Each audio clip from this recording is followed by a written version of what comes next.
ये निर्णय ले रहे हैं कि आपको मिलेगा और ये हम पूरा प्रयास करेंगे कि जल्दी से जल्दी अगर सरकार बने। నిరుద్యోగ భృతి ఎప్పుడు ఇస్తారని అడుగుతా ఉన్నాడు మిత్రుడు. మేము నిరుద్యోగ భృతి 6 గ్యారెంటీల్లో గానీ మేము దీంట్లో గానీ మేము చెప్పలేము. మేము ఉద్యోగాలు ఇస్తా అని చెప్పాం. మీరు మళ్ళొకసారి కావాలంటే వెరిఫై చేసుకుని ఎంత పచ్చి మోసగాలు చూసిరా. ఓట్ల ముంగట ఏం చెప్పిండ్రు, అసెంబ్లీలో ఏం చెప్పిండ్రు రెండు చూసిండ్రు. గీ కాంగ్రెస్ వాళ్ళని నమ్మితే మళ్ళా మనం మోసపోమా? అందువల్ల బాగా ఆలోచించండి. మనము ఈ పార్లమెంట్ లో ఎవరైనా తప్పిపోయి కాంగ్రెస్ పార్టీకి ఓటేయడం అంటే వాళ్ళు చెప్పిన అబద్దాలను మనం ఆమోదించినట్టు అవుతుంది, వాళ్ళ మోసాలను మనం ఆమోదించినట్టు అవుతుంది. దీన్ని బాగా ఆలోచించాలని కోరుతున్నా. కాంగ్రెస్ సంగతి బయటపడ్డది. 5 నెలల్లోనే వద్దురో నాయన ఈ పాలన అంటున్నారు అందరు. ఇవాళ కాంగ్రెస్ వాడు వచ్చినాక కొత్త దేవుడు కానీ పాతవి కూడా పోయినాయి.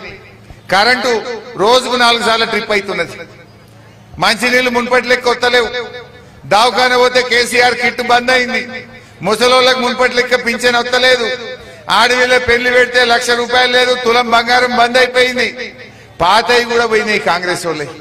అయితే కాంగ్రెస్ వాళ్ళ మీద భ్రమలు పోయినాయి. కొడుకుల సంగతి చెప్పుదామని తయారున్నారు అందరు. కానీ ఒక్కటే నేను అనేది, కాంగ్రెస్ వాళ్ళ మీద కోపం గిట్ట ఆయనతో మీరు బీజేపీ గిట్ట ఓటేసిరు అనుకో, పేనం మీకెళ్ళి పొయ్యిల పడ్డట్టు అవుతుంది. ఆయన ఆగమైపోతాం.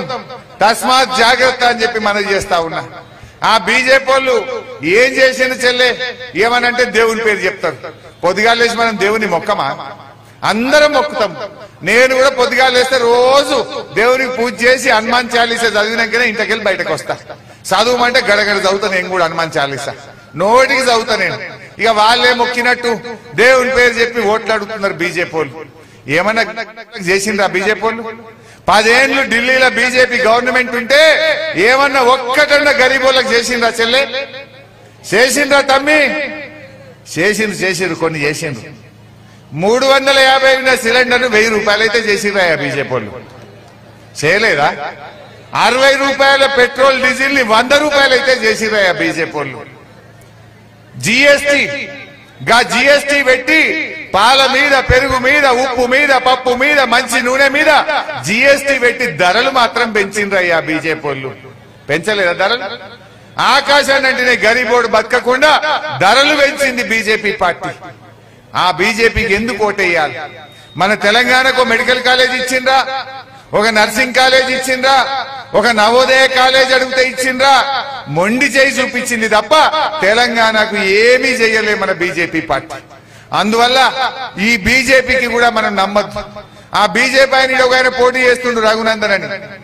ఆయన కూడా ఈ రేవంత్ రెడ్డిని మించిన అబద్దాలు చెప్తాడు. మొన్న దుబ్బాకల పోటీ చేసిండు. ఆడగిట్లే చెప్పిండు, నేను గెలిస్తే ఇంటికి 2 ఎడ్లు ఇస్తా, నాగలిస్తా, బండి ఇస్తా, 2000 నిరుద్యోగ భృతి ఇస్తా, ఇక అన్ని చెప్పిండు. పాపం దుబ్బాకోళ్ళు నమ్మి ఓటేసింది. గెలిచినాక ఏమి ఇయ్యలే, అన్ని మోసం. మళ్ళా 4 ఏళ్ళకి ఎలక్షన్ వస్తుంది కదా. మొన్న చింత ప్రభాకర్ వెంబడి ఎలక్షన్ వచ్చింది. దుబ్బాక పబ్లిక్ అంతా కలిసి మడతపట్టి ఉతికిరు కదా అంటే ఆయనను 54,000తో ఆయనను చిత్తుగా ఓడగొట్టింది. మరి ఆయన మంచోడు అయితే మంచిగా పని చేస్తే దుబ్బాకల్నే గెలిపియాలనా వద్దా? నువ్వు అబద్దాలు ఆడినావు, ప్రజలకు ఇచ్చిన మాట నిలబెట్టుకోలేదు, కార్యకర్తల్ని నువ్వు పట్టించుకోలేదని నిన్ను 3 నెలల కింద 54,000 ఓట్లతో ఓడగొట్టిండ్రు. ఆయన ఏం మాట్లాడిండో ఒక్కసారి చూడండి. ఆయన ఎట్లా అబద్దాలు ఆడతాడో ఒక్కసారి ఆ టీవీలో చూడండి.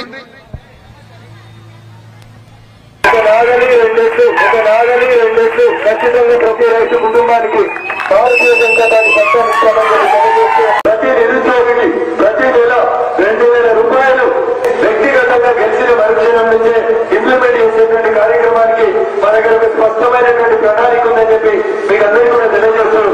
భారతీయ జనతా పార్టీని గెలిపిస్తే మీరు గెలిపించిన 6 నెలలలో కేంద్ర మంత్రిని తీసుకొని వచ్చి దుబ్బాకకు టెక్స్టైల్ పార్క్ మంజూరు చెప్పి ఈ సందర్భంగా తెలియజేస్తా ఉన్నాయి.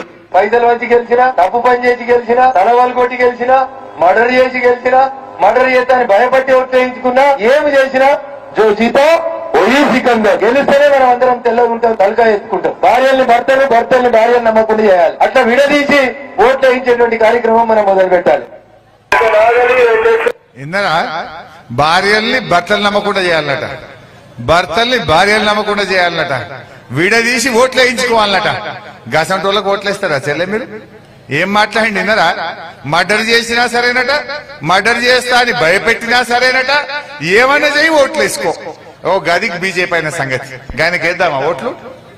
మరి ఈయననేమో వెంకట్రామరెడ్డి గారు కలెక్టర్ గా పనిచేసిండు, బాగా చదువుకున్నాడు, విద్యావేత్త.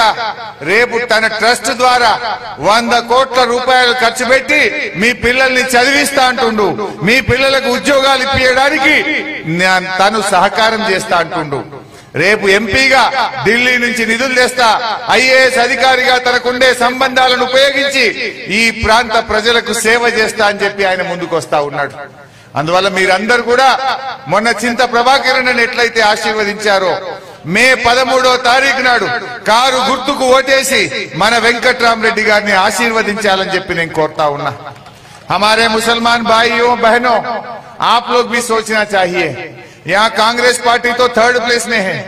मेदक एमपी में एक वीक कैंडिडेट को कांग्रेस पार्टी ने टिकट दिया, वो तो हार में ही नहीं है, वो 3rd प्लेस में चले गया. अगर से बीजेपी को हराना है, आप बीआरएस पार्टी को जिताना चाहिए. बीआरएस के कार के निशान पे वोट दिए तो जरूर हम बीजेपी को हराएंगे. क्या कर रहा आज रेवंत रेड्डी? मोदी साहब को क्या बोल रहा? बड़े भाई आगे भी तुम्हारा आशीर्वाद चाहिए. बोले तो तुम क्या बोल रहे? आगे भी तुम ही जीतता, तुम्हारा आशीर्वाद चाहिए बोल के पूछ रहा. क्या जाके अदानी से गला मिलता? कौन है अदानी? मोदी साहब का खास आदमी है. उनसे जाके इन्हें गला मिलता है, उनसे जाके अग्रीमेंट करता है. अरे भाई साहब, मैं आप लोगों से पूछना चाहता हूं, जब केसीआर साहब ने दूसरी बार जीता 2 ही मिनिस्टर को लिए, मैं भी नहीं था कैबिनेट में, उनका बेटा भी नहीं था, 2 ही मिनिस्टर है, लेकिन उसमें